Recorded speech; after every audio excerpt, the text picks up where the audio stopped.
जिहाद ये क्या है? कुरान की परिभाषा में इसका क्या अर्थ है? इसका असली सच क्या है? यहां है जानकारी। नमस्कार दर्शकों, कर्नाटक संचार नाम के सोशल मीडिया नेटवर्क पर आपका स्वागत है। हम इस वीडियो में धार्मिक और वैश्विक रूप से चर्चा में रहने वाले जिहाद के बारे में मंथन करेंगे। साथ ही जिहाद यानी क्या, कुरान की परिभाषा में इसका क्या अर्थ है, क्या वो मूल उद्देश्य की तरह उपयोग हो रहा है, इसे देखेंगे। यहां एक और प्रश्न स्वाभाविक रूप से सताता है, वो ये कि कुरान में उल्लेखित जिहाद और बाहर अपभ्रंश, गलत तरीके और अतिरेक, चरमपंथी तरीके से उपयोग हो रहे जिहाद शब्द के बीच क्या कोई संबंध है? हमारी चर्चा में उसका भी समाधान पाएंगे। जिहाद का बाहरी वातावरण में बनाए गए तरीके जैसा कोई भयानक अर्थ नहीं है। अब कुरान की परिभाषा में जिहाद शब्द के अर्थ का विश्लेषण मेरे लिए कठिन है, उसे इस्लामिक विद्वान ही कर सकते हैं। फिर भी जितना मैंने समझा है, जिहाद शब्द का अर्थ क्या है, इसे सरल भाषा में बताता हूं।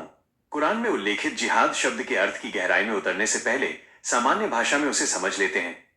अरबी भाषा में जिहाद शब्द का अर्थ मेहनत करना, प्रयास करना या संघर्ष करना है। यह एक सकारात्मक शब्द है और किया जाने वाला काम प्रशंसनीय लक्ष्य वाला होना चाहिए। इस्लामिक संदर्भ में व्यक्तिगत और सामाजिक जीवन ईश्वर द्वारा दिए गए मार्गदर्शन के अनुसार चले, ये सुनिश्चित करने के प्रयास भी इसमें शामिल है। यहां होने वाली क्रिया संघर्ष, होराटा शब्द से मेल खाती है। यही अवसर विस्तृत रूप लेकर युद्ध के साथ संयोजित भी हुआ हो सकता है। इतनी ही जानकारी में हम जिहाद यानी मन या आत्मा के बुरे विचारों के विरुद्ध संघर्ष के रूप में समझ सकते हैं। साथ ही सत्य के पक्ष में लड़ना भी इसमें शामिल है। इसे स्वीकार कर आगे बढ़े तो भगवत गीता में युद्ध यानी अधर्म के विरुद्ध धर्म का संघर्ष का प्रतीक होने को यहां संदर्भ के अनुसार याद किया जा सकता है। खैर, इसका और विस्तृत रूप देखते हैं। जिहाद शब्द समय समय पर इस्लामिक विद्वानों के विश्लेषण के अधीन रहा है। जिहाद यानी एक प्रशंसनीय संघर्ष या प्रयास है।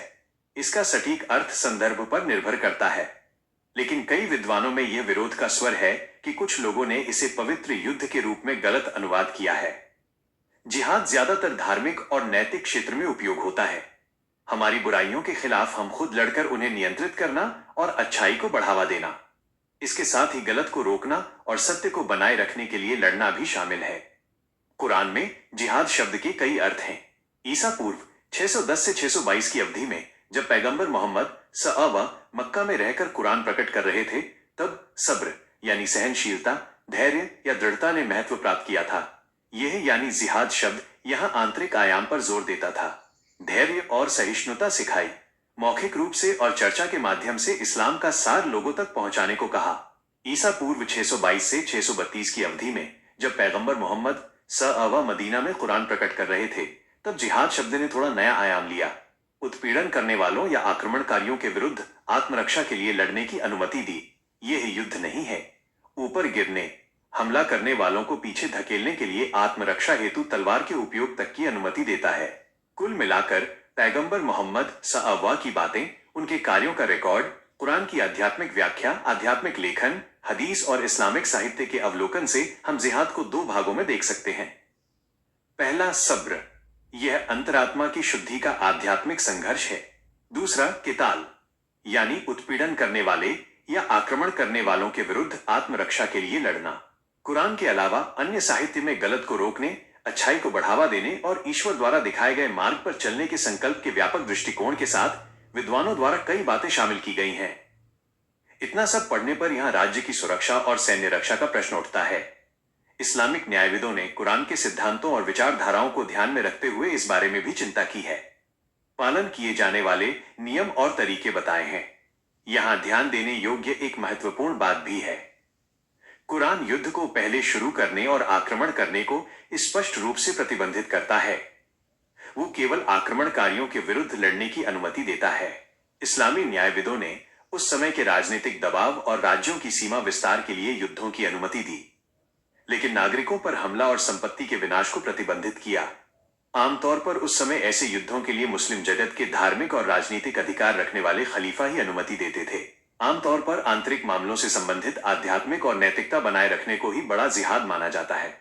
इसके अलावा शांति, रक्षा सहित समाज द्वारा स्वीकृत अन्य बाहरी प्रक्रियाओं को छोटा जिहाद कहा जाता है। जिहाद के वर्गीकरण की स्पष्टता इस्लामिक विद्वान ही दे सकते हैं।